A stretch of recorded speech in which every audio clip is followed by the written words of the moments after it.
Unë dyshoj që kjo lloj maxorance që është sjellë në këtë lloj mënyre, ka grumbulluar çfarë do lloj pushteti në dorën e saj, ka marrë çfarë do lloj pushteti të pavarur. Duke filluar që nga presidenti i Republikës, që presupozohet që të ketë një ndërveprim parlamentar në procesin e përzgjedhjes tija, deri te roja më i fundit të derës i bashkisë më të humbur të këtij vendi, pra që kontrollon gjithë zinxhirin e mërimeve institucionale në këtë vend, dhe rrjedhimisht ushtrimin e çdo lloji pushteti, të çfarë do lloj institucioni dhe të atyre që nuk janë ekzekutiv, dyshoj që i ka lindur papritur në zemër kjo dëshira për ta bërë efikas një mekanizëm të tillë.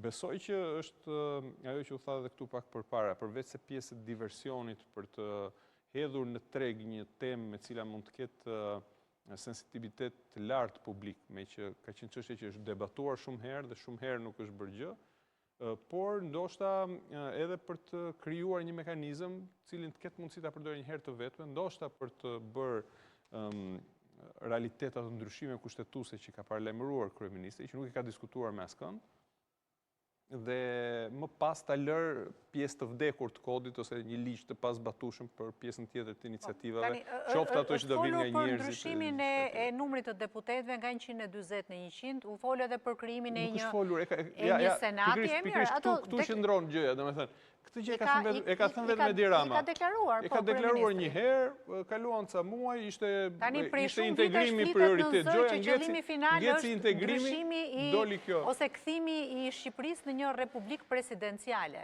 Mund tjetë edhe kjo arsyeja interesi i një regjimi i cili është në bjerrje konstante dhe sot është në ditët më të vështira të vetet politikisht, qoftë në raport me faktorin ndërkombëtar, qoftë në raport me drejtësinë, qoftë në raport me gjithë faktorët e tjerë shoqëror në vend, sigurisht interesin ka që ta konsolidojë këtë lloj autokracie që ka krijuar dhe ta formalizojë tek e fundit. Mund ta shpalli Republikë Presidenciale nëse arrin i bën 94 vota, mund ta shpalli vetëm mbret, njësoj është tek e fundit.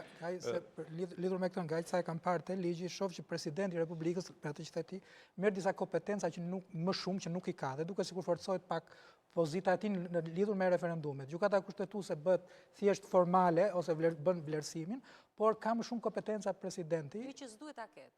Veto faktike. Nuk e di, por deri tani kemi pasur një president honorifikt me këtë ligj, mbase shkojmë deri sa që tha Beti më herët, që presidenti nuk e di kë kanë pasur në mendje, presidenti fiton një lloj statusi që jep një lloj të drejtë përveç datës së zgjedhjeve që ka aktualisht, jep dhe një lloj vlerësimi për natyrën e referendumit. Duhet kalojmë në publicitet, do të kthehemi përsëri për diskutuar për ligjin për referendumet, do të kthehemi edhe me një kronik, me një material që ka përgatitur kolegu Andi Kurti me historikun e referendumeve në Shqipëri. Kthehemi pas pak.